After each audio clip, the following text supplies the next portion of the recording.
I remember when she spotted her first VW Beetle. She was in the Costco parking lot on my shoulders, looking for her mom who was meeting us there. She asked what kind of car that was and if it was her mom. I laughed and told her it was a VW Beetle, and that there was no way that would be her mom, as her mom hated VWs, having owned a Jetta years ago that had her on a first-name basis with a tow truck driver. Peyton decided then that she wanted one, and we should get one. She was just barely 3 years old that spring. August rolled around, and we needed a second car, and Peyton practically begged us to get a Beetle. I figured to humor her, and we looked online for some, and found a black one not too far away.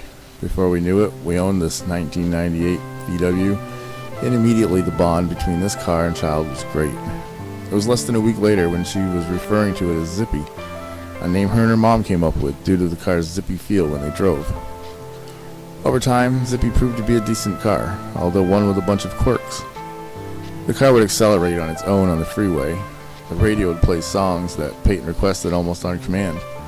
If one didn't know better, they would really think this car was a living thing, and a friend to a 4-year-old that would hug the car, wash the dirt and mud off the car, and give the car gifts. Alas, Zippy is not a new car, and like many cars of this age, time and rust is starting to have its way with Zippy. We have approached the thought of getting rid of Zippy to Peyton, and the thought has brought her to tears. Even though she has experienced the loss of pets, this car is more like her best friend. When asked what we should do with Zippy when he no longer runs or becomes unsafe, her solution is to park him on the lawn so she can keep him forever. Zippy should have been replaced a while ago, but I made a promise to keep him around as long as I could. And after all this time of having him, I catch myself talking to Zippy. I thank him for starting on cold mornings. After 3 months of his power steering not working, it magically fixed itself, and I found myself thanking him for that.